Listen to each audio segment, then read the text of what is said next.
El nombre que he elegido para la crítica de la película de Napoleón, como os comentaba, es una frase que el propio Napoleón le dice al que fue ministro de Asuntos Exteriores y fue una persona totalmente muy mentirosa. Tiene unas memorias muy buenas, pero que no se deben mirar con mucha lupa y se deben comparar con las de Saint-Just, etcétera, etcétera, porque era muy mentiroso Talleyrand, era muy arribista, era un tío que cobraba ingentes cantidades de dinero. Era un poco como Juan Carlos, iba por ahí haciendo de ministro de Exteriores, o sea, para Talleyrand no solo existía Talleyrand. Y era tan pronto, era, servidor de Napoleón, como era servidor de Luis XVIII, como de quien fuera. Y en un momento dado, Napoleón le acusa de traición por no haber mediado como él quería con el zar de Rusia, y en un juicio público en el que Talleyrand, ahí sí, demostró una sapiencia de leyes y era un hombre muy civilino y muy, pues eso, la típica persona que no tiene moral, ¿no? Pero era muy, muy elegante en las formas y tal, le dio una paliza pública a Napoleón en el juicio y Napoleón le acabó diciendo: es usted un mierda de vestido de seda, porque es verdad que era muy, pues eso, muy, muy pomposo y muy tal, ¿no? Muy diplomático francés, ¿no? Si la diplomacia ya es muy desesperante precisamente por eso, porque no te puedes nunca, siempre tienes que hacer una tercera o una cuarta lectura de lo que te está diciendo un diplomático, pues todavía más a principios del siglo XIX y de alguien como Talleyrand. Y Napoleón le dijo eso: es usted un mierda vestido de seda. Y yo creo que es la frase perfecta de Napoleón para describir la película de Ridley Scott de la que vamos a hablar a continuación. Mirad, hay una cosa que creo que vale la pena, antes que nada, destacar. Cuando se trata de películas históricas, aunque no pretendan ser recreaciones históricas, pero que se basan en una historia, en un personaje real, que está en el imaginario colectivo, que forma parte de la cultura popular, es normal, no es normal, es que es deseable que los sucesos que se recrean, el contexto, todos los elementos no sean fieles históricamente. Yo nunca me he quejado de eso en este caso de la película.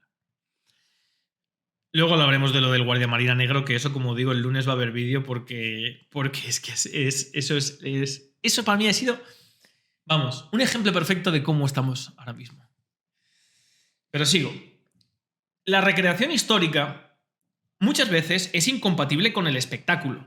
Por ejemplo, me acuerdo cuando la película de Troya, que mucha gente se quejaba porque los escudos no eran los que correspondían en esa época, porque Patroclo era primo de Aquiles y es una aberración. Vamos a ver, cuando se adapta una historia a un espectáculo, es normal que no se atienda al rigor histórico al 100% porque lo que cuenta es la obra de arte. Es decir, lo que cuenta es enriquecer la obra de arte, que sea todavía más espectacular, sin pasarse, para que no llegue a la inverosimilitud y para no sacar... Pero la gente tiene que entender, esto es muy importante en el cine, que cuando se hace una película ambientada históricamente o en un personaje histórico, lo normal y lo habitual, y repito, lo deseable, es que no haya una rigurosidad histórica académica, sino que lo que haya sea una obra de arte, que lo que cuenta en una obra de arte, que es una película, es arte, es la experiencia estética.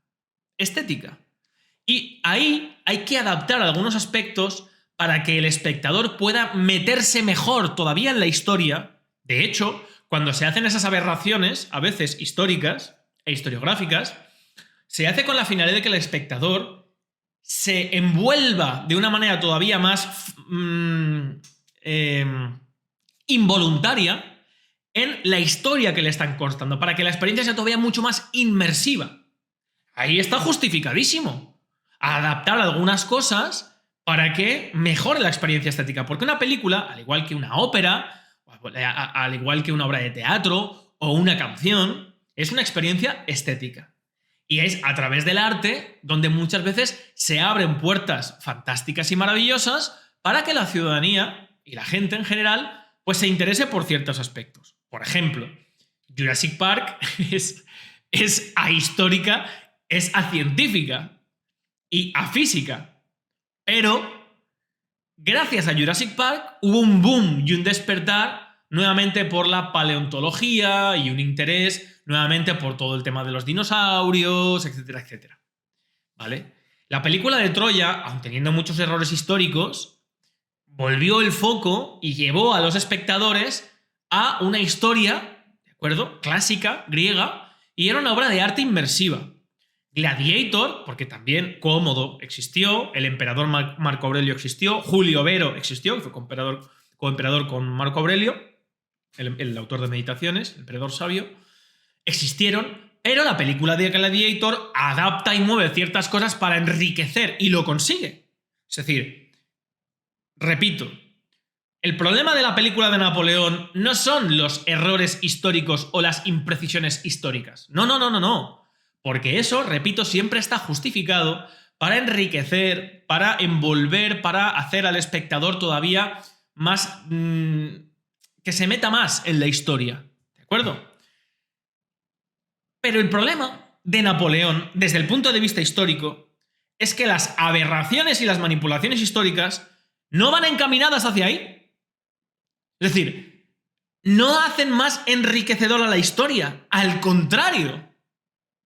La elección que ha hecho el equipo de dirección, no solamente Ridley Scott, porque Ridley Scott al final es el director, pero por ejemplo, ahora hablaremos del guión, que me parece de lo peor de la película. De lo peor de la película, para mí es el guión. El guión es horrible, del Esparza este. Entonces, ¿por dónde iba? Ah, sí, no se trata en ningún momento de que la experiencia de la película sea lo más fidedigna posible a la historia real. Porque eso muchas veces nos sacaría y haría más difícil al espectador entender el contexto. Y no es el mismo lenguaje el de una obra académica que te cuenta la historia, pelos y señales y las cartas y tal, que...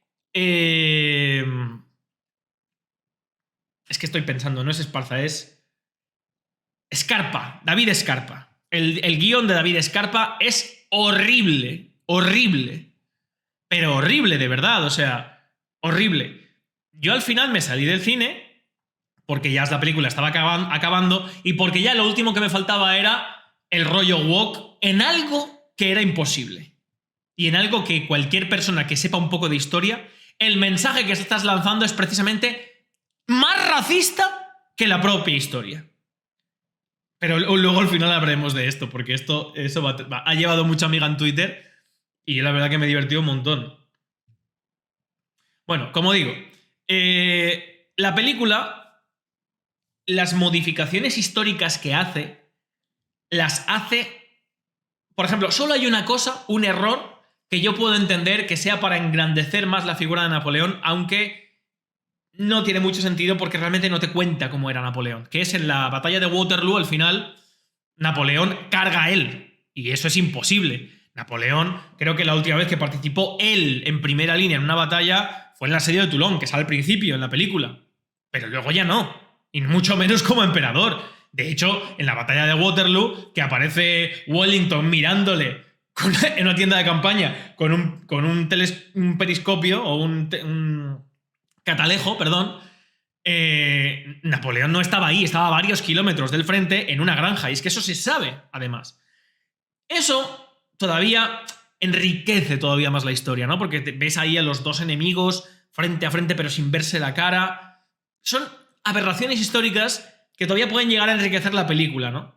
El hecho de que Napoleón al final cargara, pues dices, no tiene nada que ver, porque la carga de la batalla de Waterloo fue llevada a cabo por el mariscal Ney, que justo antes, cuando en esos famosos 100 días de Napoleón, cuando vuelve Murat, que era el mariscal casado además con la hermana de Napoleón, que históricamente había sido el encargado de la caballería, pues como le había traicionado, lo destituye al mando de la caballería y pone al mariscal Ney, que cometió muchos errores en la batalla de Waterloo, y muchos historiadores dicen que no se ganó precisamente por culpa del mariscal Ney, aunque hay varios elementos, como que Grouchy tampoco consiguió alejar a los a los prusianos, porque Napoleón lo que quería en la batalla de Waterloo era aislar a las facciones prusiana y británica y acabar con cada una de ellas por separado con ventaja numérica para luego cuando venían los rusos solamente quisieran los rusos y ahí, digamos, vencer, ¿no? Y estuvo a punto de conseguirlo. Pero hay varios elementos, es que no sé ni siquiera por dónde empezar. Hay varios elementos de la película, como digo, que se modifican y que no enriquecen la historia, al revés. La llevan a unos derroteros absurdos, contrarios a lo que realmente era Napoleón o la época napoleónica. Si queréis, vamos por partes. A ver, la película, desde el punto de... Para mí los grandes errores que tiene la película no son históricos. No son históricos, que los tiene y a mansalva. Son las omisiones de aspectos fundamentales que en la propia historia de Napoleón, no es que sean cinematográficos, es que creo que de nadie se ha escrito tanto después de Jesucristo como de Napoleón. De sus mariscales, de sus ministros, de sus relaciones. Y sin embargo, Ridley Scott nos presenta una película de Napoleón totalmente con una relación que tampoco era exactamente así, ni mucho menos, con Josefina. Una Josefina que la actriz está muy bien, porque la actriz, que no me acuerdo ahora del... Vanessa Kirby, está muy bien en todos los aspectos. Ella es una chica muy resultona y además, en la película, yo no creo que esté impresionante. Creo que ella sabe sacarse partido en el papel de Josefina, pero Josefina no era así tampoco. Presentar a Josefina como una especie de querida más joven que él, dominanta, cuando realmente era una mujer más tendente a frívola, una mujer ya viuda que lo que buscaba era sobrevivir, que lo que le importaba era la malmaison, la casa que compró mientras Napoleón estaba fuera, que tenía un montón de diamantes, pero porque de alguna manera se aprovechaba de la situación con la que tenía Napoleón. Todo eso no te lo cuenta. Y ahí es donde está la riqueza de la relación entre Napoleón y Josefina. O sea, es ahí donde está la amiga. Y luego la ambivalencia que tenía el carácter de Napoleón en el aspecto militar y en el aspecto político, que ese es para mí uno de los peores errores de la película en cuanto a lo omisivo. No te cuenta nada del Napoleón desde el punto de vista político, no te cuenta nada de Napoleón desde el punto de vista cultural. Napoleón era un tío que muchas veces no dormía, porque estaba pendiente de todo, de la fabricación de las insignias de las condecoraciones, de planos, de diseños arquitectónicos, de aspectos legales, del Código Civil. El Código Civil que tenemos hoy en España es una copia del napoleónico, que es uno de los mejores códices que se ha escrito jamás. Todo eso no te lo cuenta. Eso es que no te lo cuenta, es que además no existe. Ni en el guión, ni en los personajes. Es que la película de Napoleón de Ridley Scott es Vanessa Kirby y Joaquín Phoenix. Ni siquiera son Josefina y Napoleón Bonaparte. Es Joaquín Phoenix haciendo una versión descafeinada del Joker y Vanessa Kirby en plan exhibicionismo.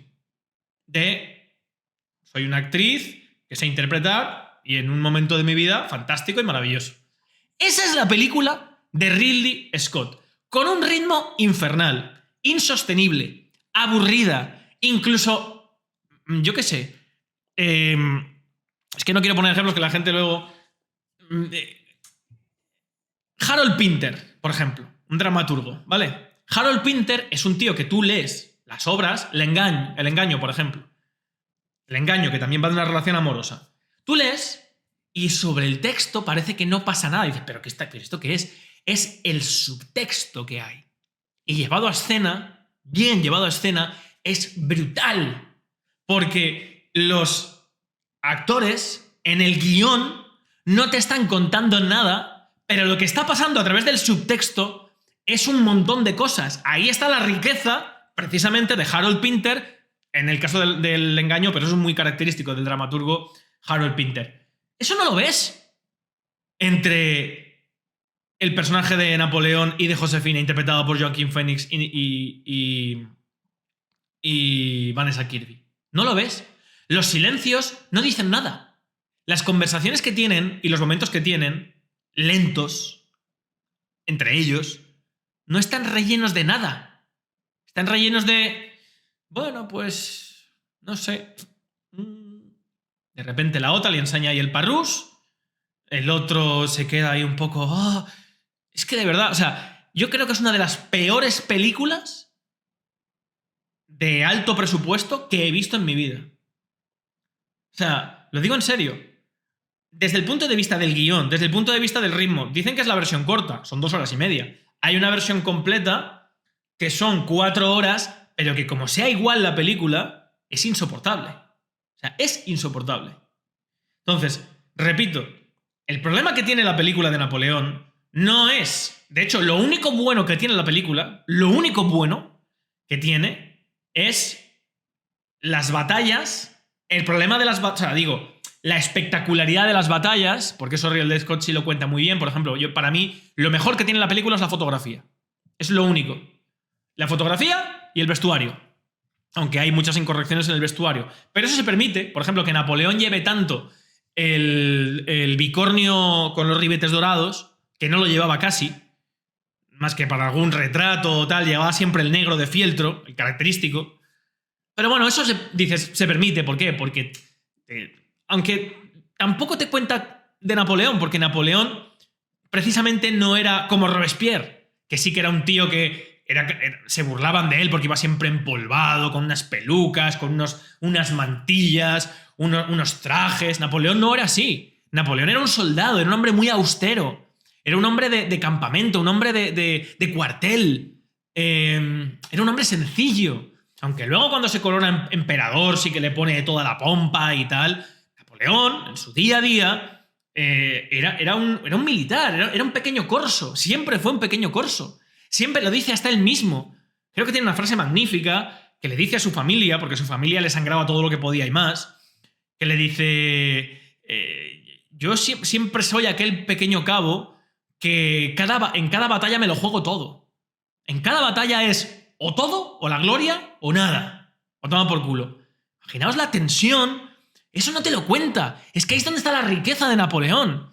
Un tío que era un genio militar, que supo, en un momento de máxima crisis política e histórica de Francia, reconducirlo de una manera en la que sí, era un dictador, que iba llevando la libertad por Europa a punta de bayoneta. Pero era un hombre polifacético, poliédrico. Era un hombre que tenía prontos, que era muy famoso cuando le daban una mala noticia y se cargaba los juegos de té y decía, eso es lo que le va a pasar al juego, eso es lo que le va a pasar a los austríacos ahora. Eso no está. Esa riqueza del personaje... Es decir, lo que se ha inventado Ridley Scott no mejora la historia desde el punto de vista estético. Al revés, la empeora. Parece que sea una película hecha para imbéciles, lo tengo que decir, para idiotas, para las personas... ¿Sabes la típica persona que vas a ver una película chula y estás todo el rato preguntándote, ¿y ese quién es? ¿Y de dónde viene? ¿Y qué ha pasado? Y tal, porque ni siquiera es capaz de captar los matices del guión más básicos. Parece que la película está hecha para eso. Y para que la gente vaya al cine y se gaste el dinero. Porque como es Ridley Scott y es Joaquin Phoenix, ¡guau!, va a ser un peliculón. Yo esperaba con ansia esta película. Tenía unas ganas de verla brutales. Y la decepción fue absoluta. Y fue absoluta por lo que os digo. No porque no tuviera un rigor histórico, que no lo tiene, sino porque la adaptación que se ha hecho de los aspectos históricos no se ha hecho con la finalidad de hacer la obra más espectacular, de aunar la música con las batallas, con el personaje de Napoleón, el personaje de la relación con Josefina, con su madre, al mismo tiempo el líder, el emperador adorado, que fue capaz de reconquistar Francia sin pegar un solo tiro, desembarcando él solo andando por Francia. Eso, o sea, no te cuenta nada de eso, la película. No te cuenta, sobre todo, por qué Napoleón empezó a invadir países. No te cuenta por qué Napoleón se metió en España. No te cuenta por qué Napoleón se fue hasta Moscú. Es que no te lo cuenta. De repente la película es conversación con Josefina, insoportable. polvo conejero, que es que eso se inventó. Además, en la época se hablaba de... Claro, los británicos se inventaban la propaganda de guerra, igual que ahora pasa con Ucrania, con Palestina, con Israel, etcétera, etcétera. En aquella época se inventaban esas cosas, que Napoleón era bajito, no es verdad, no era bajito, tenía una estatura normal para la época, que era un llorón con Josefina y que era un cornudo y tal. Cornudo era, pero no era un llorón. Era un tío que estaba enamorado de Josefina y que descansaba en ella, siendo una persona que no debería haber sido la confidente que él necesitaba, su aspecto más íntimo, pero luego no era siempre así. Tuvo unas relaciones. Tuvo relaciones intensas con la princesa austríaca que le dio que le dio el hijo, Napoleón II, el rey de Roma, que además murió de tuberculosis. Tuvo una relación fantástica con la condesa polaca. ¿Cómo se llamaba esta? Bueno, con una condesa polaca. Tuvo una relación también. Tuvo un montón de amoríos y de historias. Es decir, no era un hombre que estaba obnubilado con Josefina y Josefina y Josefina. Y me voy a Egipto y me dicen que Josefina me ha puesto los cuernos y me vuelvo a Egipto por Josefina. No es verdad. O sea, es que no es verdad. Entonces, todo lo que se inventa Ridley Scott no tiene sentido desde el punto de vista no solo histórico, sino cinematográfico. Es lo que a mí... María Walewska. Joder, es que son muchas cosas.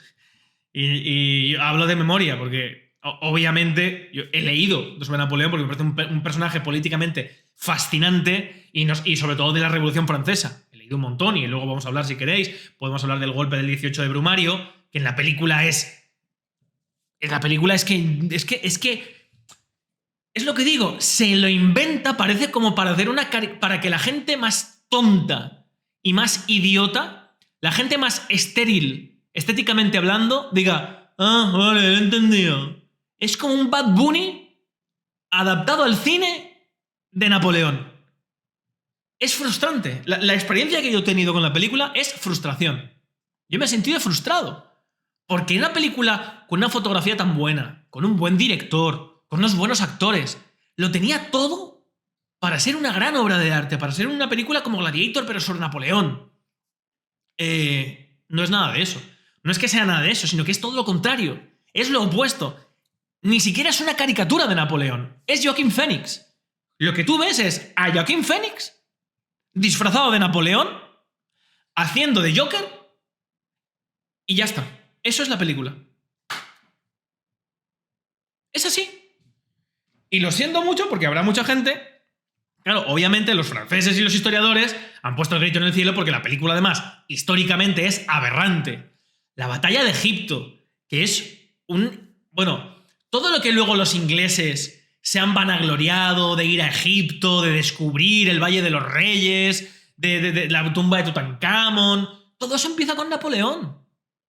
Napoleón se va a Egipto como una misión de relaciones públicas y es que lo mandan, porque no lo querían en Francia porque estaba empezando a ganar mucha popularidad. El directorio es el que manda a Napoleón a Egipto y él dice, bueno, pues ya que me mandan a Egipto, pues me voy a llevar artistas, historiadores, filósofos, se lleva un ejército con él de gente, ¿para qué? Para enriquecer culturalmente. De hecho, el pretexto que tenían... Fijaos que había una fascinación entonces con Egipto, una fascinación cultural.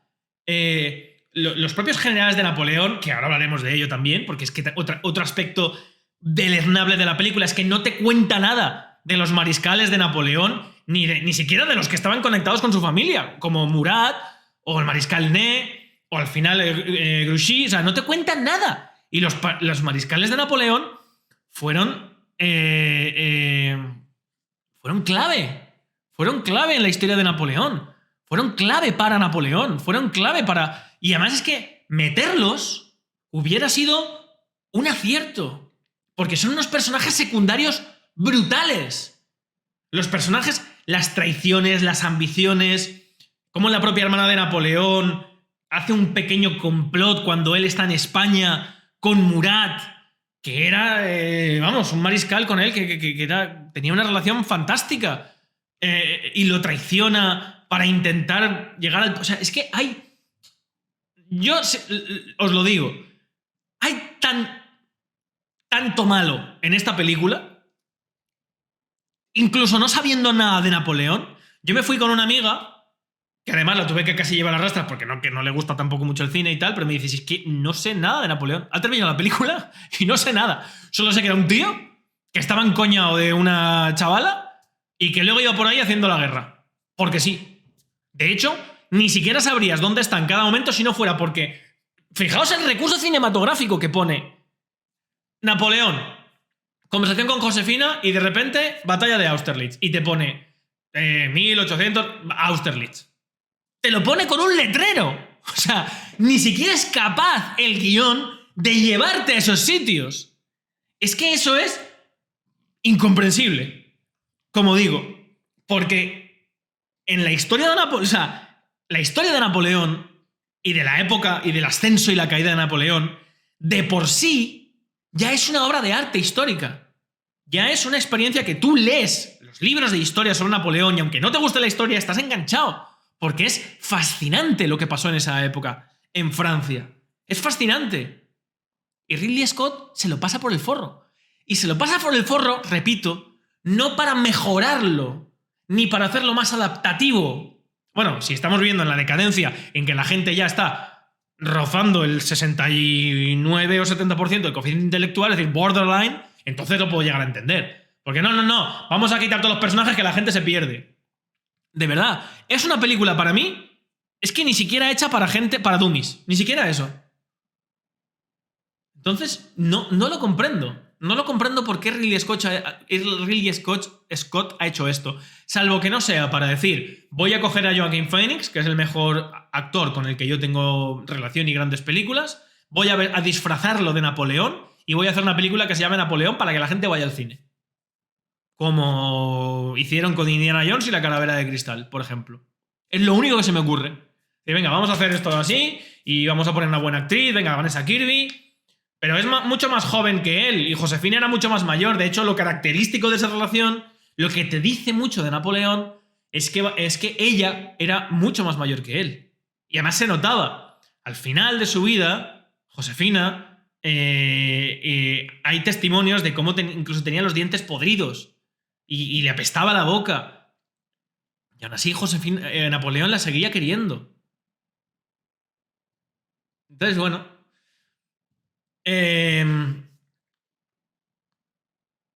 Yo os digo, la película me parece malísima, no. Lo siguiente, fundamentalmente, desde el punto de vista cinematográfico. Desde el punto de vista de guión, es paupérrima, de una falta de profundidad, el guión digo, exclusivamente, brutal, de una simplicidad argumentativa que ya no te cuenta la historia de Napoleón, no te cuenta nada, y de una ausencia en los personajes que, claro, a mí Joaquin Phoenix me gusta como actor. No es para mí como también lo ponen. Yo creo que para mí hay actores mucho mejor que Joaquin Phoenix. Es un muy buen actor. Pero, desde luego, entiendo que Joaquin Phoenix con este guión no haya podido construir un personaje de Napoleón. Aunque creo que si hubiera tenido un poco más... No sé realmente qué método, si siguió un método, pero si hubiera tenido más Napoleón, su personaje, su caracterización, la película hubiera podido ser un poquito más salvable. Pero es que no se salva. Porque en el aspecto interpretativo, fuera del guión, que ya os he dicho que para mí es horrible, en el aspecto interpretativo es que es malísima. Quitando de Vanessa Kirby, que lo que hace simplemente es de mujer fatal, ya está. Vanessa Kirby hace de mujer fatal. Y se saca mucho partido a ella mismo, ahí haciendo de mujer fatal. Está muy bien. Pero no es Josefina. Ni te cuenta quién es Josefina, ni la relación con Napoleón, ni la enriquece, ni nada. Salvo eso, el resto de la interpretación es Joaquin Phoenix disfrazado de Napoleón y Vanessa Kirby haciendo de mujer fatal. Esa es la película. no hay personajes secundarios. No es que estén en un segundo plano o tal. No hay personajes secundarios. En el aspecto político, tan importantes como eran Talleyrand o Fouché,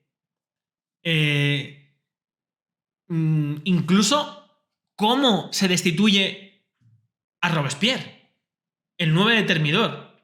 Es decir, por ejemplo, yo entiendo que se cambie el hecho de que el día 10, o sea, el día de después, en el que Robespierre. Que por cierto, es que, mirad, en la película, de repente, no se sabe por qué, está Robespierre hablando y los diputados empiezan a decirle que tal, dictador, no sé cuánto, ni de menos. Y él sale corriendo, se pega un tiro, falla y ya está. Y ahí se acabó Robespierre. Se acaba el terror así. Por Dios. Pero si la historia del 9 de Termidor políticamente es buenísima. Es buenísima. Pero buenísima, o sea, que cuando yo lo leí, dije, hostia, es que qué ingenio. Bueno, sabéis que Robespierre, en la época del terror y del auge de los jacobinos, se dedicaba a guillotinar a todo Dios, pues se llamaba la época del terror. Y hacían las fiestas del Ser Supremo y los Te Deum, donde Robespierre se disfrazaba, etcétera, etcétera, ¿no? Y todo el que estaba en contra de la interpretación de Robespierre de la revolución, pues a la guillotina. Y llega un punto en el que, pues, algunas de las personas fundamentales que habían actuado junto con Robespierre en ese terror, por ejemplo, Joseph Fouché, que es un personaje buenísimo, es un personaje que le llamaban el ametrallador de Lyon por cómo mataba a los realistas en el Lyon. En Lyon hizo una serie de fusilamientos brutales. Pues llega un momento en el que Robespierre, en el famoso cuaderno azul, que es donde se supone que tenía a los traidores que iban a ser guillotinados, se enteran de que están Fouché, está Tallin y, si no recuerdo mal, Jacques Villan, creo recordar. Fouché seguro. Y Tallin también. Bueno, pues cuando se enteran, estos, ¿sabéis qué es lo que hacen? Hacen algo fantástico. El propio 9 de Termidor, después de que el día anterior, el día 8, Robespierre había hecho un discurso diciendo que iba a revelar los abusos, que iba a revelar quiénes eran los traidores, los ultrajadores y tal, y que el próximo día y más adelante iba a empezar a denunciar, este es un traidor, venga, la guillotina, tal, no sé cuántos. Bueno, se entiende... no, perdón, Barras, Tallin y Fouché. Barras, Tallin y Fouché se enteran de que ellos están en el cuaderno azul. Y entonces hacen una cosa que es fantástica.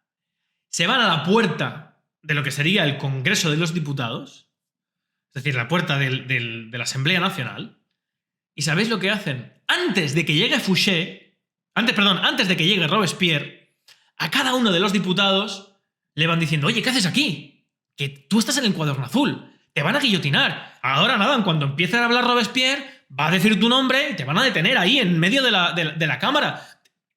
Para adentro. Venía otro. Oye, ¿qué haces aquí? Si tú estás en el cuaderno azul. Madre mía, en cuanto llegue. No, vete, que en cuanto llegue Robespierre, acojonado, para adentro. Y así, se lo iban diciendo a todos. Claro, cuando Robespierre empezó a hablar y empezó a decir, voy a decir quién está. No le dejaron ni terminar. Empezaron todos, dictador, asesino, porque cada uno de los diputados pensaba que se lo iba a cargar. Y entonces, esa fue la técnica. Fijaos qué historia más guay, más chula. Eso sí, o sea, eso es real. Y eso no te lo cuenta. Eso no te lo cuenta. Y joder, eso es...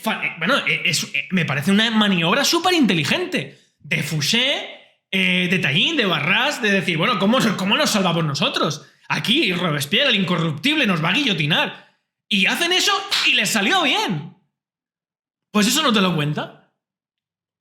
Entonces, coge y Y no, simplemente pues está ahí Robespierre y los otros, no sé, se cabrean, se exaltan y Robespierre se pega un tiro. Cosa que no es verdad. Fue al día siguiente que se suicidó otra persona, no me acuerdo ahora el nombre, uno también de los que había sido acusado con Robespierre del Gran Terror. Y así se acabó el terror. Se acabó así, con un engaño de los propios diputados. Luego el 18 de Brumario. Tampoco te cuenta cómo fue. Aparece ahí de manera pésima Joaquín Phoenix, porque no es Napoleón. Ahí jugó un papel fundamental Murat. Y no te cuenta el papel tan importantísimo que tuvo Sieyès y Roger-Ducos con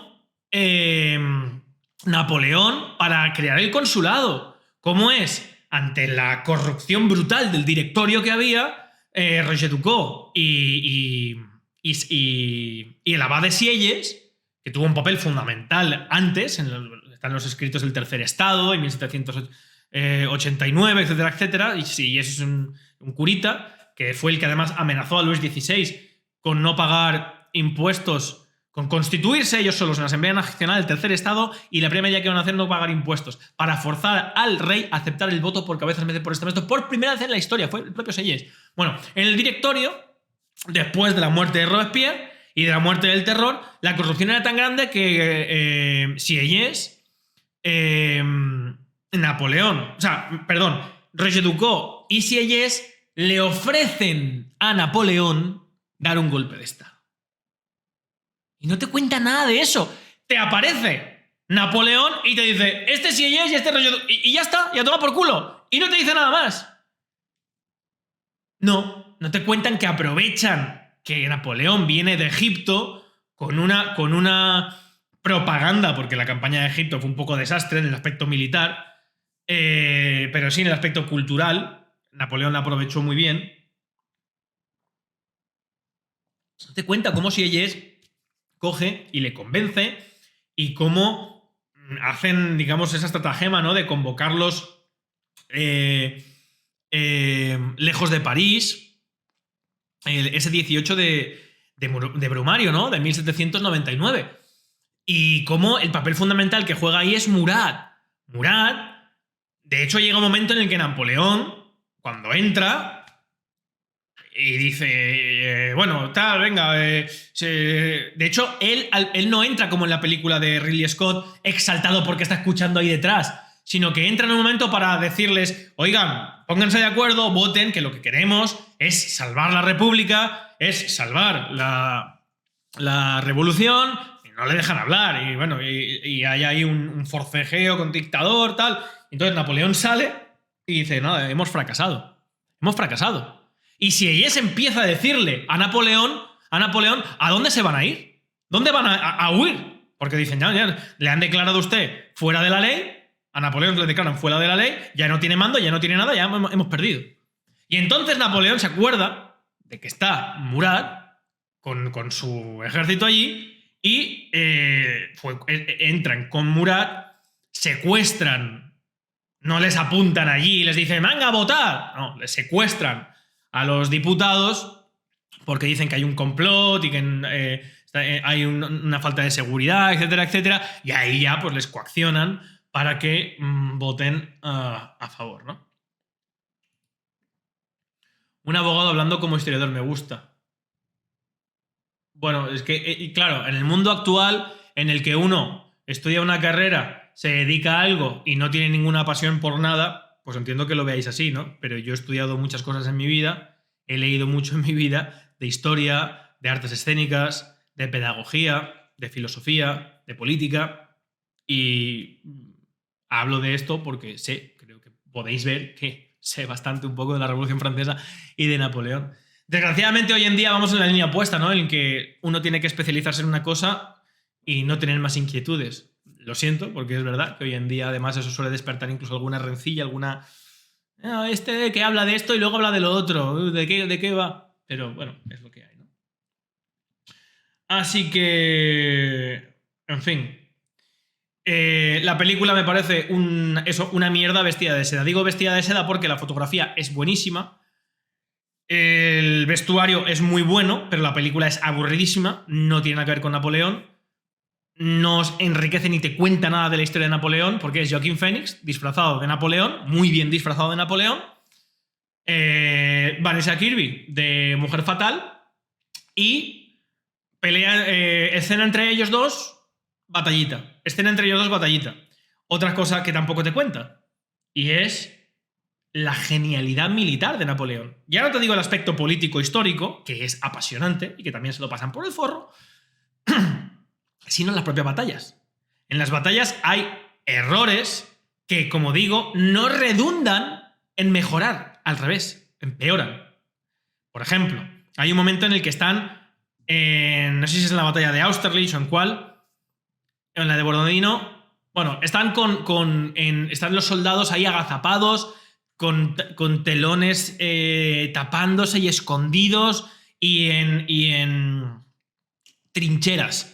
En aquella época, precisamente lo más llamativo de los enfrentamientos militares de la época napoleónica era que no había trincheras y que se formaban líneas de batalla porque los mosquetes, que tenían una bola redonda, el proyectil, la bala era redonda, no se ajustaba al cañón y había una probabilidad de acierto, bueno, vamos, se calcula que a 100 metros acertaban el 5%.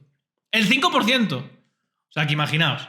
Por eso iban juntos. Por eso, cuando tú lo ves, dices, qué absurdo, si les van a dar, ¿por qué no se cubren? No se cubren porque la gracia precisamente que tenía los batallones de línea era que al concentrar el fuego, por concentración, a alguien le iban a dar. Por eso luchaban así. O sea, que de trincheras nada. Y bueno, ya el colmo de la coña es cuando al final, en la batalla de Waterloo, se supone que hay un francotirador que a no sé cuántos cientos de metros casi le da a Napoleón y a la agujería al bicornio.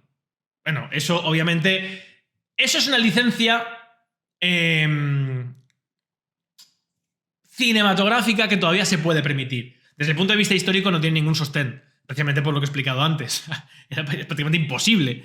Fuera de que lo que pasó realmente en la batalla es que en la huida, donde cargó, porque lo que desató el pánico en Waterloo fue que finalmente Napoleón ordenó cargar a la vieja guardia, y la vieja guardia, que era la unidad militar de los más experimentados, los más brutos, que ni siquiera los más veteranos, ni siquiera disparaban, solamente se batían a la bayoneta. O sea, cargaban hasta que llegaban y a la bayoneta, demostrando esa ferocidad, esa lealtad, esa tenacidad.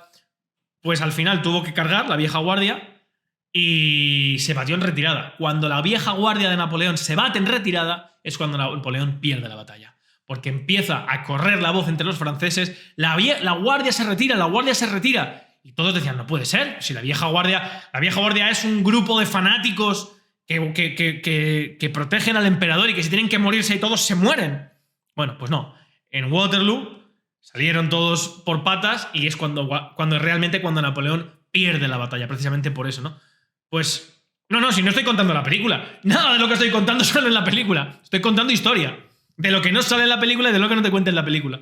Pero como digo, el aspecto militar de las batallas, que la fotografía, por ejemplo, y el encuadre, yo creo que Ridley Scott, en lo mejor que es en la película, y también se ve muy bien en Gladiator, pero claro, Gladiator tiene una banda sonora brutal, tiene unos actores brutales, tiene un guión maravilloso, el guión de la película, o sea, Gladiator es para mí una de mis películas favoritas, de mis 3 películas favoritas.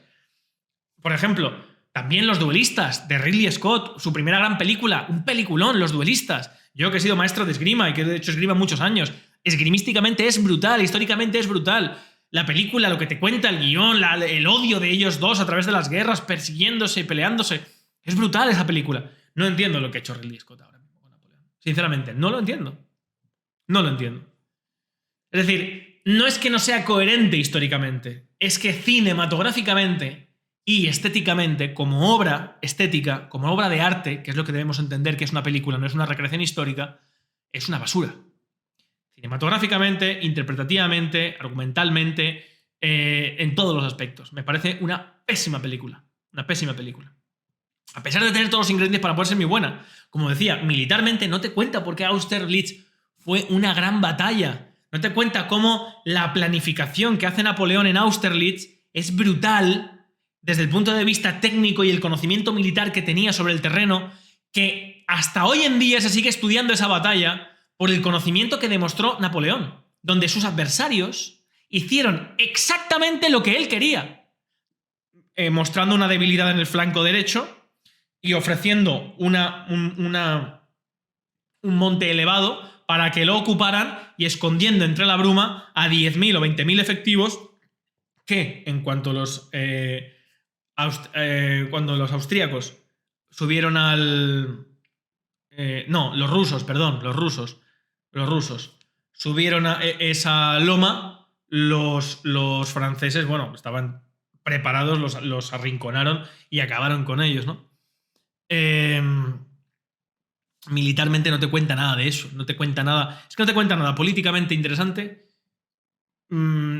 históricamente de los personajes, ni literariamente interesante, militarmente interesante, ni históricamente interesante, no te cuenta nada de eso. Entonces es una basura. Mirad que hay una miniserie de televisión del año 2002 que a mí me parece que está bastante bien, aunque también se centra mucho en el tema de los amoríos y la condesa Valesca, y etcétera, etcétera, pero que está interpretada por Christian Clavier, que muchos lo habréis conocido, por ejemplo, los franceses para mí hacen muy buenas miniseries. A mí la que más me gusta es la de Los Miserables. Creo que ahí Gerard Depardieu hace uno de los mejores papeles de su vida. También me gusta mucho la del Conde de Montecristo, pero Los Miserables me gusta mucho más. Y tenemos nuevamente, como en estas películas, ¿no? Porque parece que hay una serie de películas hechas con estos personajes donde están siempre Gerard Depardieu, Christian Clavier y John Malkovich. Están todos en estas películas, ¿no? Y hay una miniserie de 4 capítulos de Napoleón que le pega 100.000 patadas a lo de Ridley Scott. Lo único que se salva, que tiene mejor Ridley Scott, es la fotografía y un poco la trepidancia de las batallas, ¿no? Pero en todos los otros aspectos, para saber quién era Napoleón, para saber por qué hizo lo que hizo, cómo lo hizo, está mucho mejor, esa miniserie del año 2002 de Yves Simoneu, creo que es el director. Y, como digo, interpretada por Christian Clavier, Gerard Depardieu, John Malkovich. John Malkovich, por ejemplo, hace de Talleyrand, Gerard Depardieu hace de Fouché, Christian Clavier hace de Napoleón. Para mí demasiado en el mismo, no hay mucha diferencia entre él y luego en Los Miserables, ¿no? Pero bueno, sí que le da, digamos, esos puntos diferentes que tiene. Si acaso tuve que decir algún pelín idealizado, Napoleón, en el aspecto de seductor, ¿no? Pero una serie, para mí, le pega 100 patadas. Y si la película final de Ridley Scott va a durar 4 horas, pues la miniserie durará más o menos eso también. Son 4 capítulos de 1 hora y algo, 4 horas, 5 horas. Alguien que quiera ver realmente una historia chula, entretenida de Napoleón, de los personajes, de los tal, le recomendaría 100 millones de veces antes que viera la miniserie de Yves Simoneu que no la película de Ridley Scott, ¿no? No sé si tenéis alguna película... Sí, claro, a ver, películas napoleónicas hay buenísimas que te cuentan un montón de cosas súper chulas. Barry Lyndon es un peliculón, es también una de mis películas favoritas, de Kubrick, si no recuerdo mal. Barry Lyndon es una de mis películas favoritas, es fantástica, es maravillosa esa película, es maravillosa. Y se ambienta también en esa época. La locura del rey Jorge, también, digo, dentro de esa época, ¿no? Y luego el tema ya que, digamos, para mí fue la guinda del pastel. Bueno, Master and Commander. Por ejemplo, Master and Commander fue una película súper criticada cuando salió, ¿eh? Fue una película súper criticada, fueron durísimos con ella. Y por culpa de eso no obtuvo la recaudación y la taquilla que debería haber tenido porque costó mucho. Se hizo un barco de verdad, etcétera, etcétera. Costó una pasta, ¿eh? Master and Commander. A mí esa película me encanta. Me parece una película buenísima. Buenísima. desde el punto de vista, o sea, te cuenta muy bien, aunque la historia es una adaptación bastante irreal, porque te cuenta una historia que realmente en la novela original estaba ambientada entre un navío norteamericano y uno inglés, pero para el público norteamericano se decidió adaptar la guerra napoleónica y poner franceses contra ingleses, ¿no? Para que el espectador... ¿Ves? Eso son cosas que entiendes. ¿Por qué? Porque el espectador mayoritario, anglosajón, se va a identificar mucho más con un capitán Aubrey luchando contra los franceses que era un americano luchando contra los ingleses, que es un poco, bueno, ¿no? Que ahora prácticamente pues siempre estamos a la limón, ¿no? Entre ellos, quiero decir. Entonces, te estoy viendo pasarlo mal. ¡No! Bueno, no, a ver, no sé cómo habréis recibido la crítica de la película. Yo simplemente, ya os digo, he intentado centrarme y explicaros en aspectos cinematográficos, no en aspectos históricos. Podríamos entrar en aspectos históricos y de fallos históricos, pero como digo, el gran fallo para mí de la película es cinematográfico, es artístico, no es histórico. Históricos tiene, vamos, aberrantes.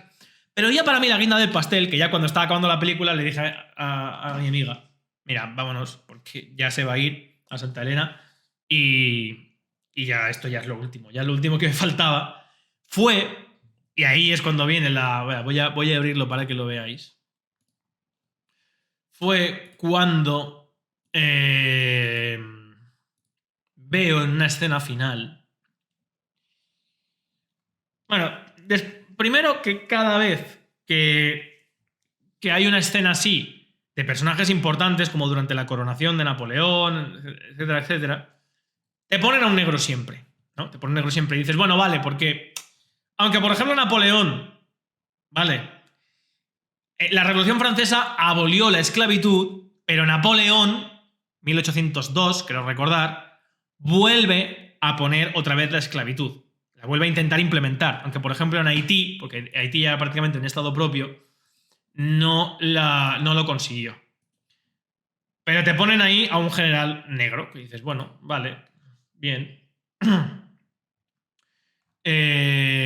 ver, que lo quiere buscar. Para que más enriquecedor.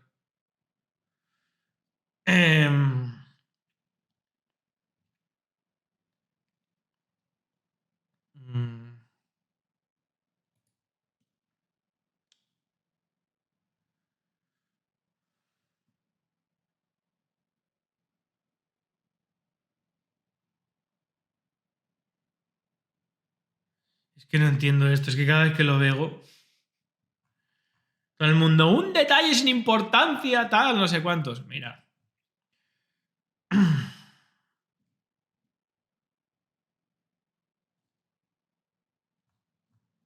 Aquí está.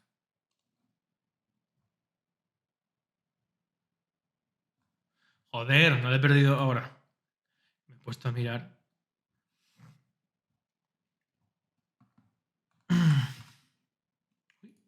¿Me lo han quitado? A ver si lo acabo de ver ahora. ¿Dónde está? Aquí está. Mirad. Esto de aquí, dentro de uno de los tweets que yo puse, porque había puesto antes que me parecía una mierda Bestia de Seda, etcétera, etcétera, ¿no? Que artísticamente me parecía un truño, y al final pongo un tweet en el que me salí del cine en el momento en el que Ridley Scott nos presenta a un guardia marina inglés negro, en 1815, cuando Inglaterra no los consideró ni siquiera seres humanos hasta 1933, que fue cuando abolió la esclavitud Inglaterra. Aún así, os digo yo que para el cuerpo de oficiales británico, sí, un hijo de esclavos. Por ahí. Bueno, entonces, no sé quién lo ha compartido esto, pero fijaros, 2,3 millones de reproducciones y no sé cuántos mil reposteados, que si soy racista, que si es mentira, que si no sé qué, etcétera, etcétera. Vamos a ver. Damas y caballeros. Vamos a ver. Cuando yo pongo esto, lo pongo en la misma clave en la que yo he explicado antes que llega un momento en el que la película digo, mira, me salgo, porque esto ya es lo que me faltaba. ¿Y por qué es lo que me faltaba? Porque además de que la película es un truño monumental desde el punto de vista artístico, me faltaba encima el rollo woke. Pero no cualquier rollo woke. El rollo woke para venderme que Reino Unido a principios del siglo XIX era chupiguay, había negros, estaban todos entremezclados, no había racismo. Inglaterra, en 1815, que era una de las sociedades más clasistas y más racistas de la época. O sea, por eso me toca particularmente los cojones. No, si a mí me da igual lo que me digan. Pero claro, no han faltado los enterados, como este, por ejemplo. Pero si había un negro que era Thomas Alexandre Dumas, había no sé qué... vale, yo ahora explico, ¿vale?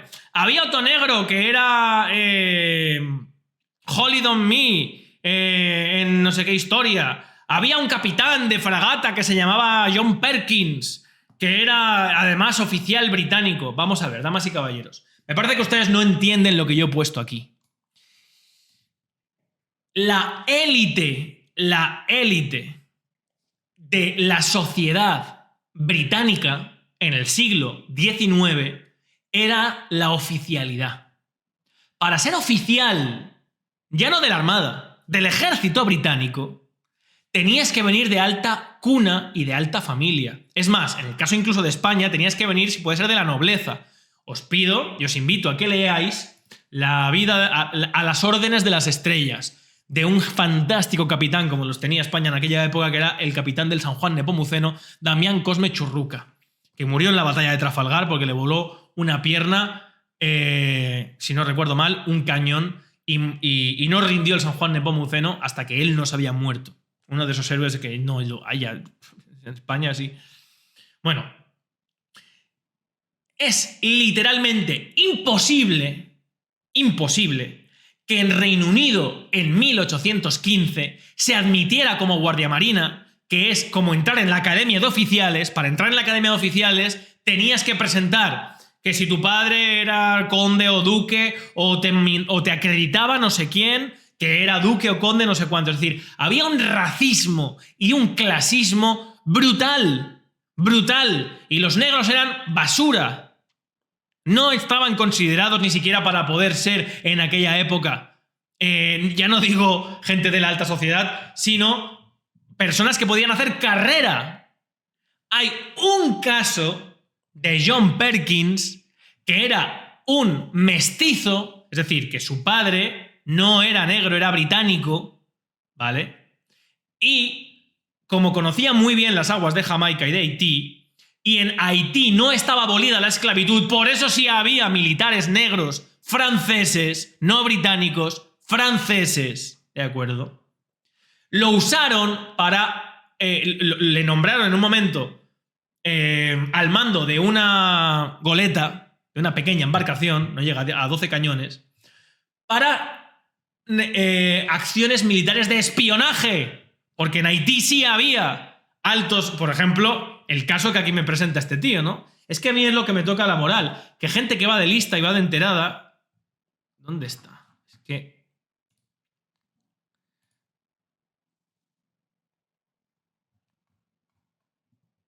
Mira, este, por ejemplo, el Guillermo este de Nicienas, se ha puesto ahí, empecinado él, en que sí que había negros.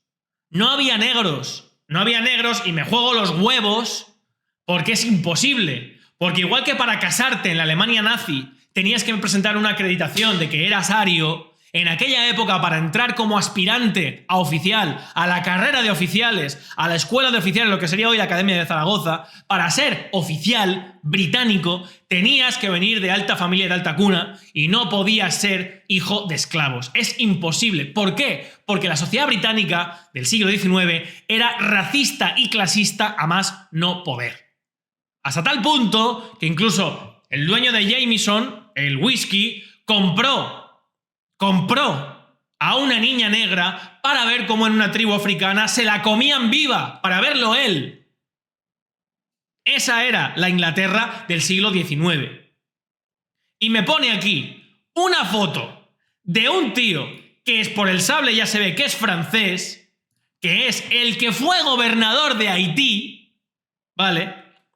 Y me lo presenta como John Perkins y dice él, por cierto, como muy buen recardallaco, porque le han pillado, la ilustración que los británicos suelen usar para retratar a John Perkins es del general francés Toussaint Louverture. Toussaint Louverture fue efectivamente un negro que llegó a ser gobernador de una isla en Haití, porque ahí se había abolido la esclavitud. Francés. Pero los británicos, que son muy buenos falseando su propia historia, utilizan este grabado para presentarlo como si fuera John Perkins, que era mestizo, que nunca fue oficial de carrera y que se utilizó en su calidad de mulato y de mestizo para operaciones de espionaje. Nunca fue guardia marina ni se lo hubiera admitido jamás como dentro de la carrera. Entonces, de verdad, no entiendo miles y miles de comentarios. Sí que había negros, mirad, en no sé qué foto aparecen negros. Claro que había negros en los barcos. Claro que había negros en los barcos de guerra. Muchos de ellos eran esclavos y sirvientes de los oficiales británicos. O sea, es que de verdad, este tío, que tiene 60.000 seguidores, y que se ve que, bueno, que es historiador naval. Este tío es historiador naval. Bueno, pues este tío, como ha metido la gama porque quería ver de enterado, ha empezado ahí a decir, pues eso, que sí que había negros y que había un caso. El caso de John Perkins es la excepción, no es la norma. ¿Qué es lo que yo estoy diciendo con mi comentario? Estoy diciendo que en la película de Ridley Scott, además de ser malísima, además de ser mala de cojones, la política nauseabunda actual de reescribir la historia, lo que hace es borrar el racismo y presentarte una sociedad británica del siglo XIX inclusiva y chupiguay. No, señor, la sociedad del siglo XIX, española y sobre todo británica, era racista y clasista más no poder. Y eso es lo que hay que contar, mendrugos. No poner a un guardia marina hablando con Napoleón negro, porque eso es imposible, es una aberración y va en contra precisamente de reconocer que en esa época los negros eran objetos para el Imperio Británico. Objetos. Entonces, no entiendo que me llamen encima racista. ¿Tú quieres contarme una historia de los negros en esa época? Amistad. Pues mira, una película que guarda un montón de paralelismos con la película de Napoleón de Ridley Scott. Una gran película. Perdón. Una película que podría haber sido una gran película. Director de la película, Steven Spielberg. Música. Joder, el que siempre hace las bandas sonoras de Spielberg. Ennio Morricone no, joder. John Williams. Steven Spielberg. Espérate. Reparto. Matthew McConaughey. Morgan Freeman. Anthony Hopkins interpretando nada más y nada menos que el papel de John Quincy Adams, el hijo de John Adams, uno de los mejores presidentes que ha tenido en la historia de Estados Unidos. Y la película es un mojón. ¿Sabéis por qué es un mojón? Porque el guión es una mierda. Pero la película va de un barco llamado Amistad, español, negrero, que es capturado por un buque inglés y se da un juicio de disputa sobre si los negros pertenecen a España como objetos o son ciudadanos libres americanos. Cuéntame esa historia de los negros. Cuéntame cómo los negros en aquella época, si viajaban en un buque, generalmente eran la sentina o abajo, como si fueran carga. Y la gran mayoría morían antes de llegar, porque apenas les daba comida y agua. No me pongas a un guardia marina negro como, mira, el Imperio Británico era súper guay, teníamos negros también, ¿sabes? Súper guay, súper... ¿Pero qué es eso? ¿Pero desde cuándo eso es combatir el racismo? El racismo es precisamente contar cómo se trataba a los negros en aquella época. ¿Cómo se despreciaba a los negros en aquella época? No ponerme a un guardia marina negro, porque eso es como si me pones a un oficial de las SS negro en una película sobre Hitler. Es que es imposible. Además que es contra el relato que quieres contar. Pero ¿sabes qué pasa? Pues pasa que Hollywood te obliga a meter negros y a meter trans o gays o lo que sea, porque si no, no te puedes presentar a los Oscar. Sí, mirad.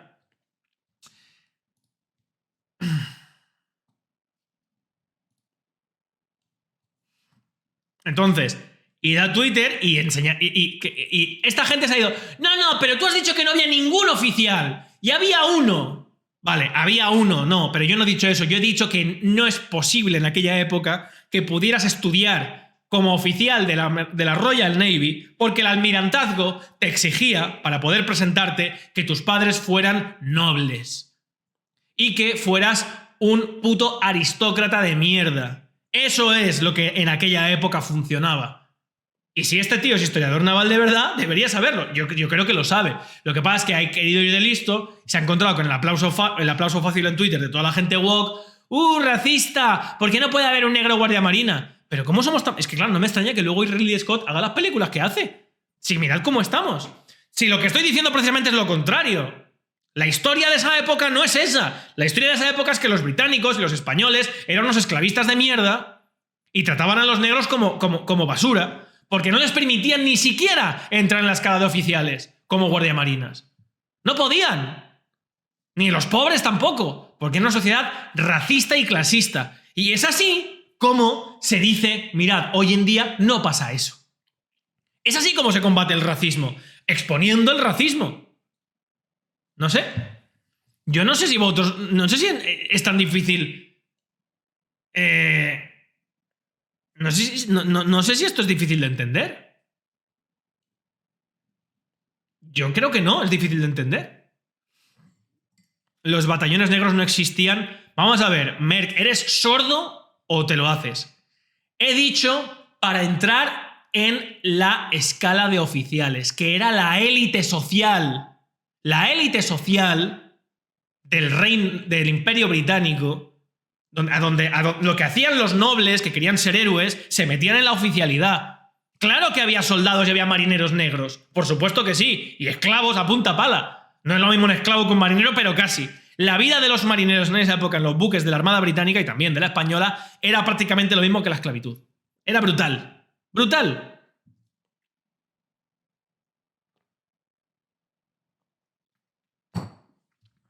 Yo no sé si es difícil de entender lo que estoy diciendo, pero que me llamen racista precisamente por reivindicar el papel del racismo en la historia, porque ¿sabéis qué sucede? Borrando el racismo de la historia es como no se sabe si lo que hay hoy es o no es racismo. ¿Es así?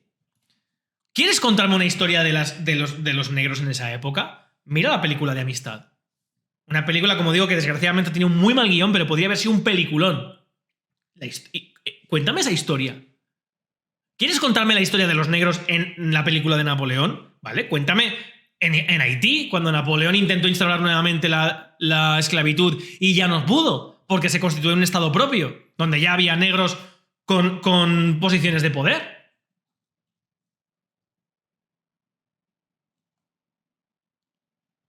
Bueno, pero esto pasa por esto. ¿Por qué pasa esto? Pues por esto. Aparte de porque Ridley Scott tiene un tufo a propaganda anglo que alucinas, porque la película de Napoleón yo creo que está guionizada desde ahí, desde el tufo de propaganda británica, no tiene otra historia, tiene otra cosa, sinceramente. Aparte de esto, solo las películas inclusivas y con diversidad racial y de género podrán aspirar al Oscar. Si no, no puedes aspirar al Oscar. Pero no solo eso, damas y caballeros. Es que si tú no metes forzosamente a negros, a trans o a lo que sea, muchas distribuidoras ni siquiera te distribuyen la película. Y algunos países ni siquiera te la aceptan en cines. Por ejemplo, y eso pasa desde siempre, ¿eh? ¿Sabéis por qué en la película, en la parte final de Gravity, Sandra Bullock llega a través de la Yusun, no me acuerdo el nombre, bueno, en una nave china a China y tiene una conversación con un chino, con la radio y tal, súper guay? Porque así le permitían distribuir en China. Porque China distribuye películas fundamentalmente donde los chinos no tienen un mal papel. No salen como los malos, como los comunistas, como los tal. Si hacen una película así, no te la distribuyen en China. Y en China mola que te distribuyan porque hay unos cuantos millones de personas que compran y van al cine. Entonces, por esto cogen y reescriben la historia. Y para mí, damas y caballeros, yo no cojo, estoy viendo la película, ¡oh, qué guay! ¡Ah, un guardia marina negro! ¡Me voy del cine! Como pretende la gente verme. No, porque como he estado explicando en este directo y he estado explicando en Twitter, la película es un mojón en todos los aspectos. En todos los sentidos. Solamente el aspecto fotográfico se salva algo. Pero aparte de eso, lo último que le faltaba a la película era el rollo woke. De vamos a reescribir la historia, que no hemos sido tan malos. Y vamos a meter a los negros cuando los negros estaban siendo tratados como objetos por parte del Imperio Británico y por parte de España también, que abolió la esclavitud mucho después que los ingleses, pero no, damas y caballeros. Un guardiamarina negro era imposible, porque guardiamarina es aquel que entra a formarse en la escala de oficiales. Y el mongolo este, que ha ido de enterado para el aplauso de los tontos en Twitter, porque no lo ha hecho por otra cosa, lo sabe perfectamente. ¿Qué es lo que más me jode? La gente que acepta esta neocultura de reescribir la historia con la finalidad de ser aplaudida hoy en día. No. En el siglo XIX, en 1815, los negros, para el Imperio Británico, eran poco más que objetos y peones útiles. Y esclavos, desde luego. Eso es lo que eran. Y eso es lo que hay que contar. Eso es lo que hay que contar. Igual que hay que contar lo que fueron los judíos para Hitler, lo que fueron los rojos para Franco, etcétera, etcétera. Eso es lo que hay que contar. Porque así es como se cuenta y se aprende de la historia. Porque si yo ahora tengo un hijo y le cuento en el siglo XIX cómo se trataba a los negros y cómo se trataba a las mujeres, para que mi hijo tenga un mapa conceptual de dónde estamos históricamente, de dónde hemos venido, de cómo se han desarrollado los principios de libertad, de igualdad, de inclusividad, de extensión de los derechos a todos los seres humanos, y de repente en una película ve a un oficial negro en una época en la que ahí no podía estar, dice, coño, entonces, no puede ser. Es incompatible una cosa con otra.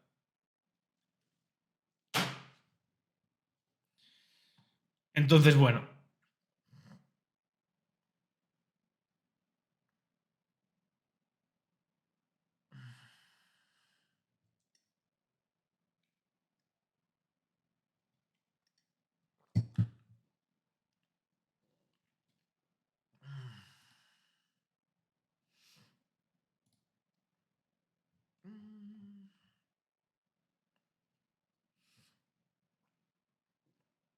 Bueno, yo espero que este directo os haya parecido instructivo desde el punto de vista cinematográfico. Yo no tenía ningún interés de hacer el escarnio que hemos hecho de la película, pero es que yo creo que es objetivo. O sea, creo que es objetivo. Yo dudo mucho, fuera de los estudiosos de la Revolución Francesa o de Napoleón, que a alguien le pueda interesar la película de Napoleón desde el punto de vista incluso para entretenerse, simplemente. Es que la película no entretiene.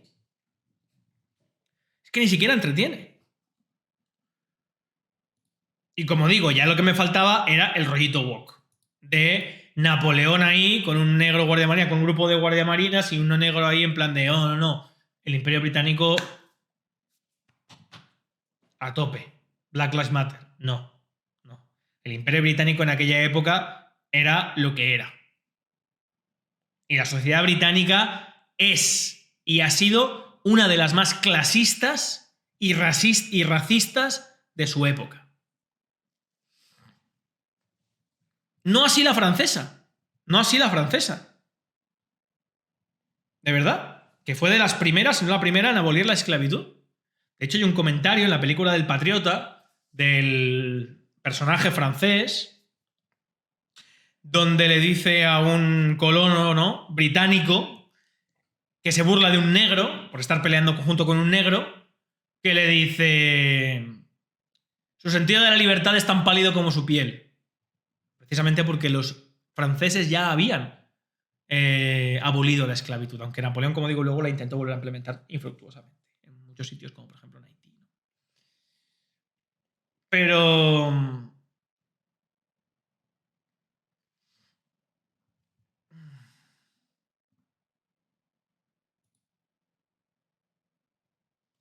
no sé si hay por aquí algún moderador que pueda moderar a los que insultan.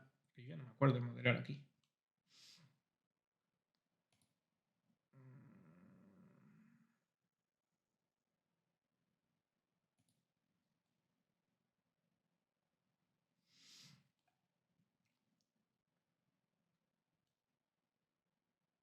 Entonces, bueno.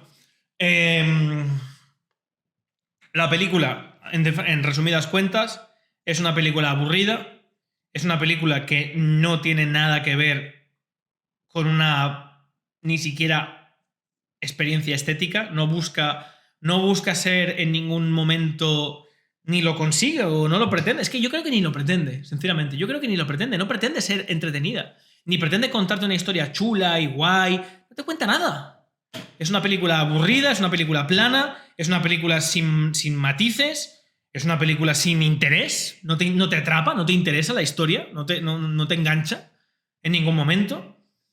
Y es una desgracia, porque tenía muchos elementos para ser una gran película. Y es una pena, ¿no? Es una gran pena. Y como digo, ya lo que me faltaba era el rollito woke. Cuando precisamente, fíjate, es que yo creo. Bueno, primero, que es que yo no veo a personas. Lo digo de verdad, ¿eh? A mí me han educado así desde pequeño y sinceramente yo no me relaciono a las personas por su tono de su piel. Yo he tenido inmigrantes viviendo en casa, por ejemplo, hasta que han conseguido sus papeles y tal. No he tenido esos prejuicios porque no, me han enseñado sin esos prejuicios. Ni me relaciono diferente en nombre de una mujer. Aunque hay gente que dice, no, el subconsciente, los cojones. Los cojones, de verdad, no. Pero creo que precisamente la reivindicación contra el racismo debería darse exponiendo precisamente lo que fue el racismo. Exponiendo lo que era el racismo. No poniéndome a negros en una época en la que era imposible que fueran militares de carrera, británicos. Como digo, es que yo lo vi y es como si estás viendo una película de Hitler y Himmler o Martin Bormann o Goering es negro. Bueno, pues nada, ya me has sacado totalmente de la película porque es que esto no es que sea una imprecisión, un error histórico, es que es contrario al contexto de la época. Es que el Imperio Británico y la élite británica militar de esa época era lo opuesto a eso. Entonces, bueno, me ha hecho mucha gracia la que se arma en Twitter con mi tweet. Primero la gente en plan de como si yo me hubiera enfurroñado por eso y hubiera dicho, ay, me voy porque la película es una mierda por eso. Y segundo, la gente empeñándose, mira, no sé dónde, aparece un negro en un barco. Si yo no estoy diciendo que no hubiera negros en los barcos, claro que había negros. Había marineros negros, claro que sí. Y bueno, muchos de los que había eran esclavos. Por ejemplo, hemos puesto el ejemplo antes, Master and Commander. En la película Master and Commander hay un marinero que es cocinero y hay otro que seguramente hace el papel de esclavo ahí, que es el ayudante del cocinero, que es negro. Cuéntame la historia de ese tío. En la película de Greyhound, de Tom Hanks, que te cuenta la travesía de un convoy norteamericano a las Islas Británicas en la Segunda Guerra Mundial, cuando se enfrentaban a las famosas manadas de lobos en el Atlántico, el cocinero es negro. Dentro de la Armada norteamericana estadounidense de los años 40, los sirvientes en la Armada, estamos hablando del siglo XX, de Estados Unidos, eran los negros. Había un apartheid. Cuéntame esa historia para enseñar a la gente de hoy lo que era el racismo. No me pongas a Douglas MacArthur negro, porque para mí estás haciendo precisamente lo opuesto. Estás insultando a todos los negros que en aquella época no podían llegar a ser Douglas MacArthur. En fin. Has pegado al perro. ¿Cómo voy a pegar yo al perro? Le he reñido, le he hecho, para que pare de ladrar. Entonces, bueno, yo no sé, me gustaría leeros en el chat qué pensáis de lo que estoy diciendo. Si creéis que tengo razón, si creéis que no, que hay que reescribir la historia y bueno, pues que hay que eso, que tenemos que hacer a Hitler trans y que tenemos que hacer a Alejandro Magno chino y es que no tiene ningún sentido, además. Desde el punto de vista que quieren abordarlo, no tiene sentido. Y no entiendo cómo la gente en Twitter... Es que fijaos, este tweet tiene... Alguna vez se me viraliza algún tweet, pero es que este ha sido brutal. 2,5 millones. ¿Cuántas citas ha tenido? Casi 1000 citas. 1000 comentarios. Y la gente R que R. Había un negro que era de Thomas Alexander Dumas. Había otro negro que era no sé quién. Chicos. Y la cantidad de insultos. La cantidad de insultos. Insoportable en silencio, racista de mierda. Dime que eres racista sin ser racista.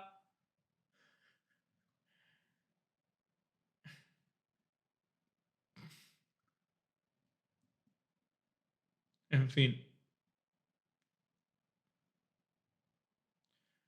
Amargado. No sé, la verdad.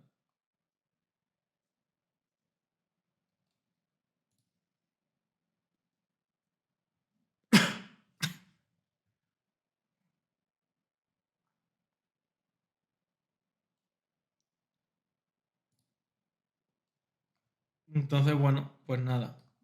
Nada, chico. Entonces, para aclararlo, ¿hubo algún oficial en el Imperio Británico que llegó a que era negro? Lo dudo mucho. Hubo mestizos que sí lo fueron, como John Perkins, pero que no fueron de carrera ni se les admitió nunca ni se les hubiera admitido jamás en por el almirantazgo, sino que por su condición de mestizos se les utilizó para labores de espionaje y se les nombró capitanes. Ya está. Otros poniéndome que si Luis XVI adoptó a un negro cuando no saben que fue María Antonieta la que le habían regalado un esclavo y por odio a una noble que era muy esclavista lo liberó y lo adoptó. Lo hizo por eso, por moda. No había nada más chic y nada más guay en la corte de Luis XVI que ir de ilustrado y de moderno. Se permitía el hablar de si había que abolir la esclavitud o no, etcétera, etcétera. ¿O creéis que llega la Revolución Francesa y de repente dicen, uy, hemos hecho la revolución, vamos a abolir los negros, la esclavitud? Además que no sé, es que, por ejemplo, yo os digo, si yo fuera negro, para mí el insulto sería precisamente ese. No, la historia de mi pueblo es precisamente la contraria. En esa época, los negros no podíamos hacer eso. No nos dejabais. El Reino Unido no nos permitía ser oficiales de carrera.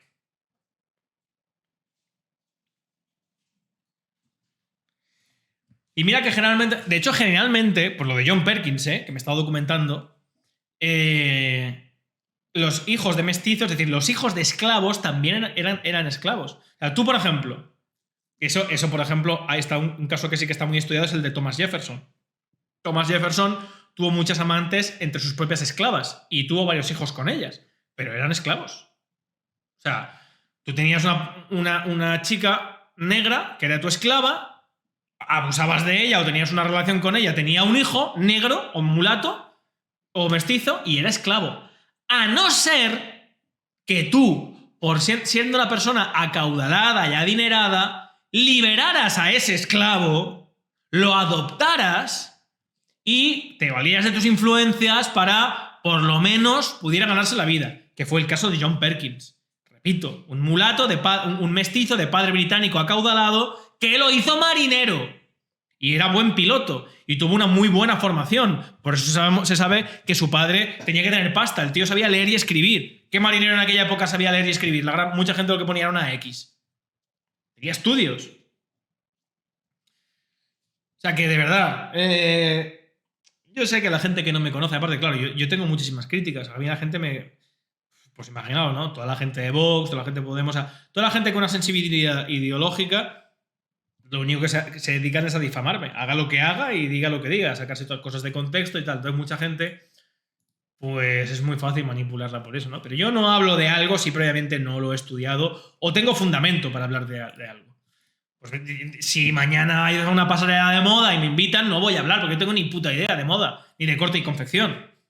No tengo ni zorra. Con perdón por la expresión. Coloquialismo. Pero de cine algo sé. De historia algo sé. Y de historia política y la Revolución Francesa algo bastante.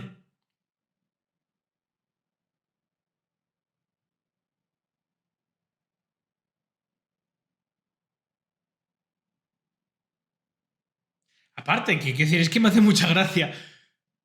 Me gustaría que este señor, que se ha dedicado en Twitter a intentar mofarse de mí, sin conseguirlo, que mucha gente le aplauda, pero argumentalmente sin conseguirlo, y la gente entendida lo ha visto,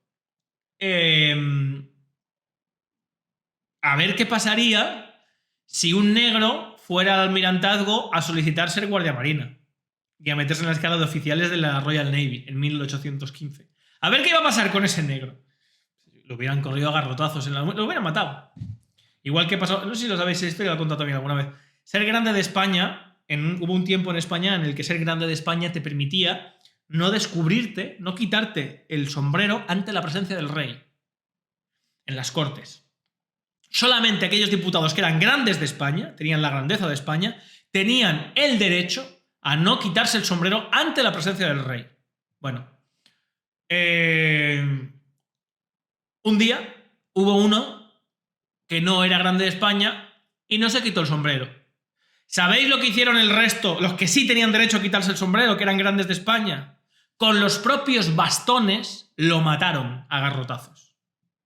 Para que veáis, en el siglo XIX, el clasismo o sea, es que me vendan, es que de verdad, si eso es lo que hay que enseñar de esa época. El profundo clasismo social y racismo que había vinculado a la nobleza, vinculado a las clases altas sociales, etcétera, etcétera.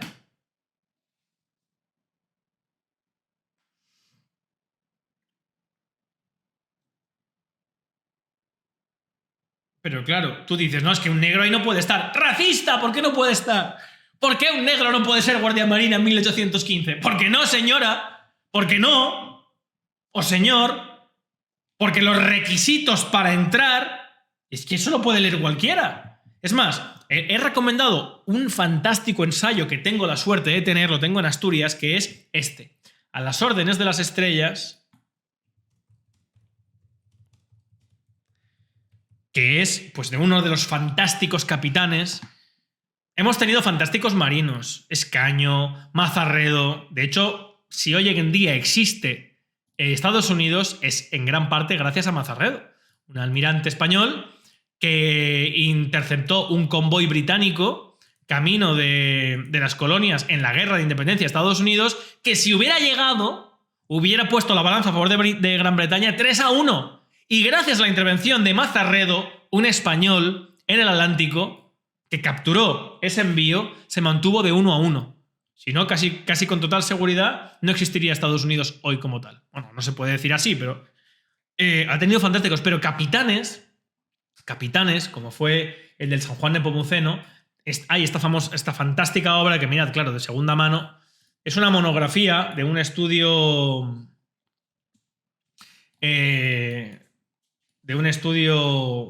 universitario realizado, histórico, muy bueno, de María Dolores González Ripoll Navarro, que recoge todas las cartas y todas las historias de este fantástico capitán que tuvo España, que fue el Cosme Damián Churruca. Cosme Damián Churruca fue, como digo, el capitán del San Juan Nepomuceno en la batalla de Trafalgar. Murió defendiendo el pabellón español en ese navío. Y de hecho, hubo un momento de la batalla en la que los ingleses, que tenían cercado su navío, le dijeron, oiga, está usted cercado, ríndase, porque le vamos a acribillar y se van a morir. Y el tío dijo, no me rindo. Yo nunca, no voy a rendir un navío español a un inglés en mi puta vida, vamos.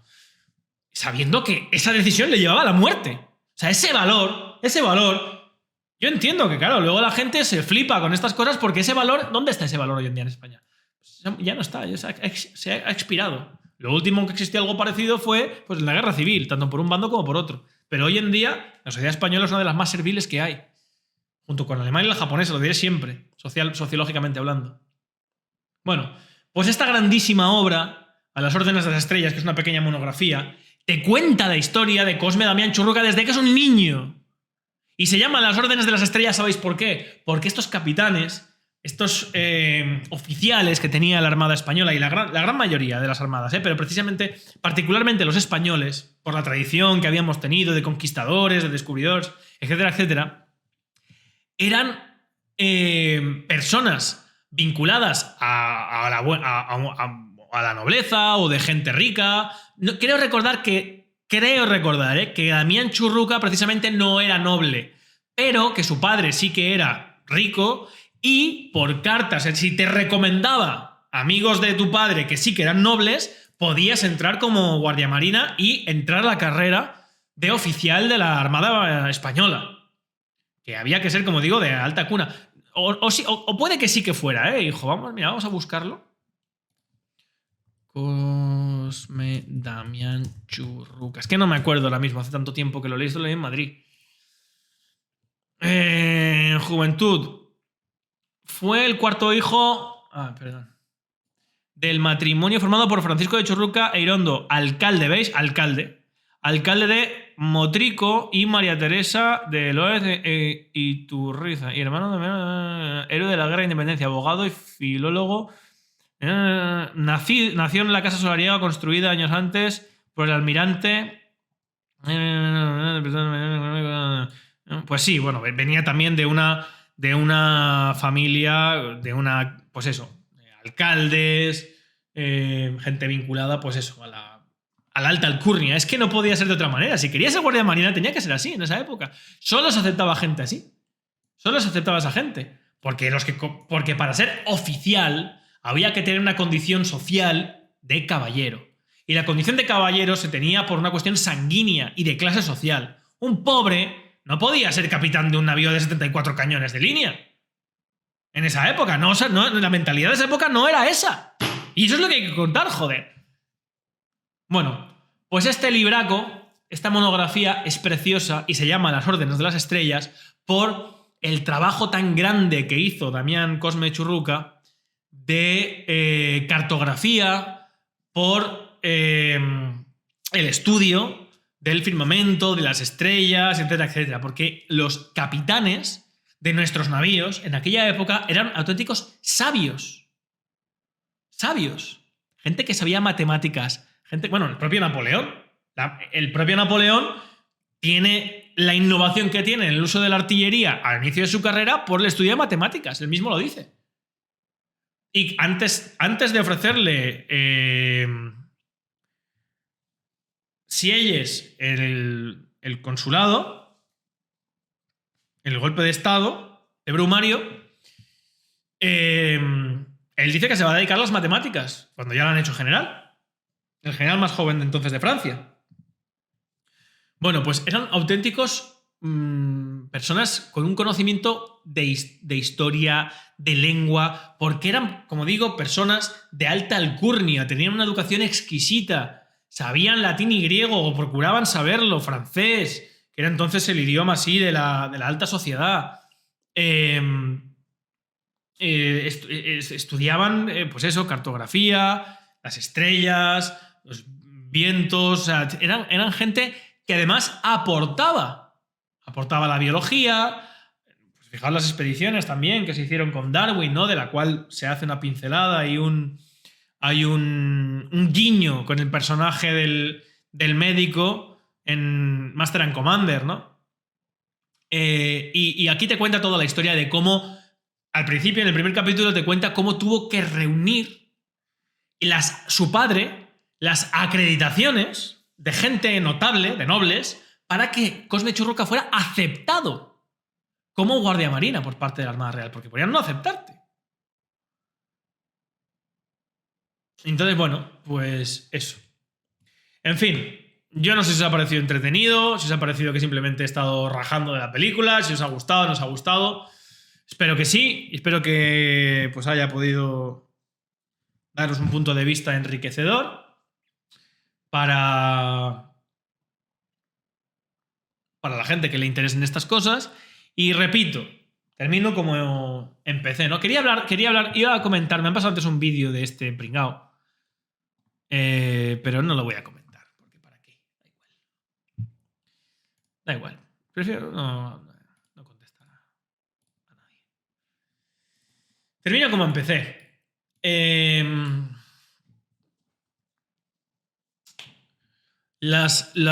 cine, que es lo que ya lo he dicho siempre, ¿no? Después, yo creo que no, he consumido más cine que libros, pero bueno, he leído mucho, pero el cine siempre me ha fascinado. Desde muy pequeño me ha encantado. Me parece un lenguaje que en el siglo XX hemos conseguido los seres humanos que trasciende muchas de las dificultades que tradicionalmente hemos tenido para la transmisión del saber, como es la lectura. Leer pues, cansa mucho más que ver un documental, una peli, pero claro, hacer un buen documental o una buena peli, eso hoy en día ya está en decadencia, igual que muchos aspectos de la cultura occidental están en decadencia, pero por suerte tenemos grandes obras de arte y el cine tiene que ser, ante todo, eso, una obra de arte. Tiene que ser una experiencia estética, al igual que un cuadro, al igual que una ópera, al igual que una narración literaria o al igual que una canción. Eso no significa que la buena técnica, el savoir-faire de la persona que la hace, su conocimiento de los elementos técnicos, es decir, el dominio de la disciplina artística sobre el cual se maneja, hagan que la obra tenga calidad y al mismo tiempo sepa enriquecer y contar una historia, que es la mayor dificultad, ¿no? Aunar una buena calidad técnica con un buen argumento que enganche, que emocione, etcétera, etcétera. El truño que ha hecho Ridley Scott y además sobre algo que clama tanto al cielo porque precisamente tiene todos los elementos para ser una gran obra de arte.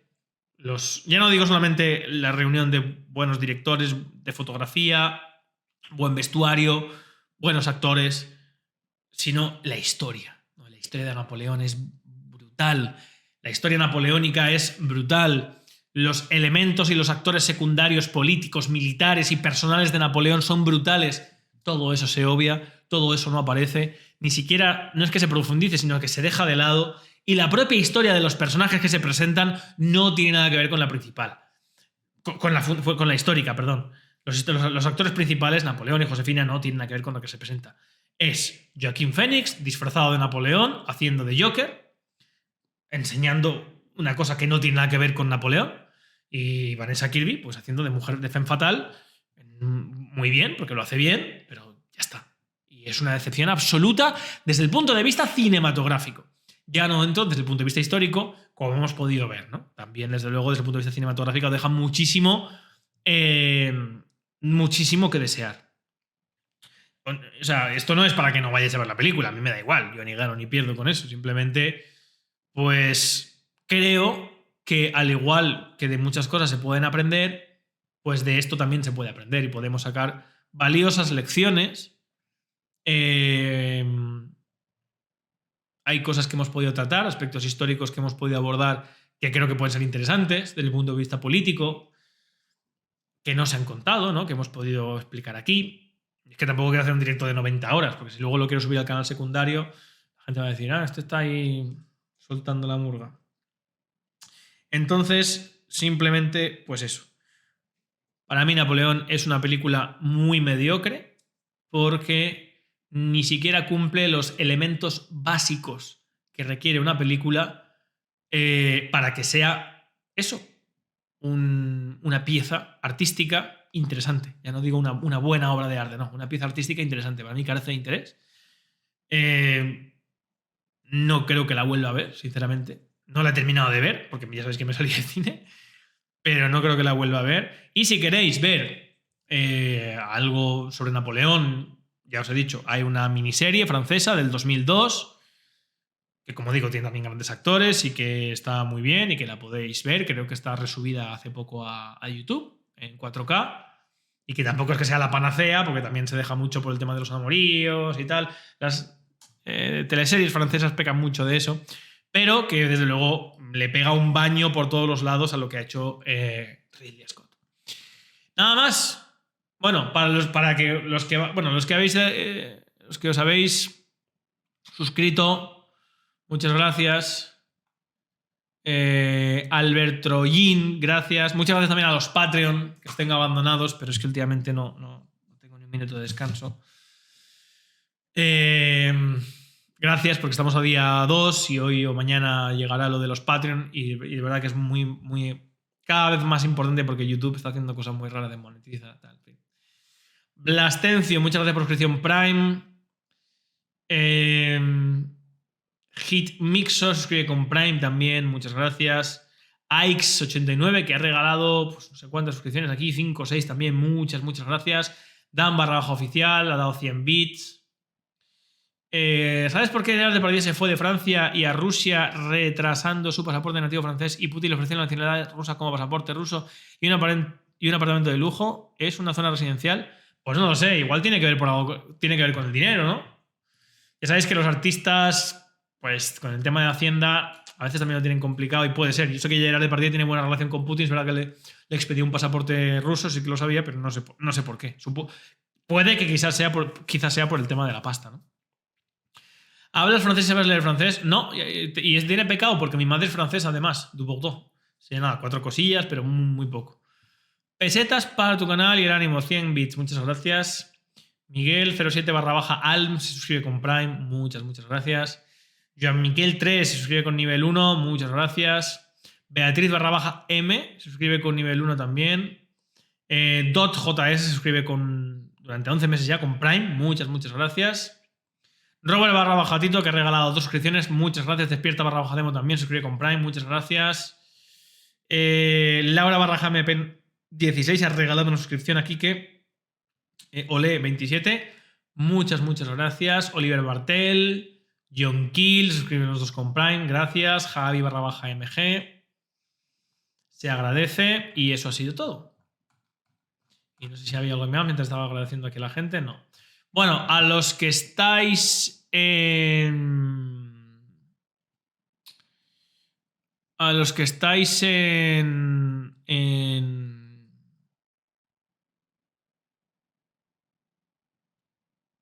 YouTube viendo esto en diferido, pues nada, dejad vuestra suscripción y dejadme en comentarios, porque lo voy a dejar en el canal secundario este directo, si os ha gustado, no os ha gustado, estáis de acuerdo, no estáis de acuerdo, para que yo sepa, pues bueno, si estas críticas cinematográficas os parecen interesantes o preferís que no las haga y que me dedique exclusivamente a la política, a la historia y al activismo.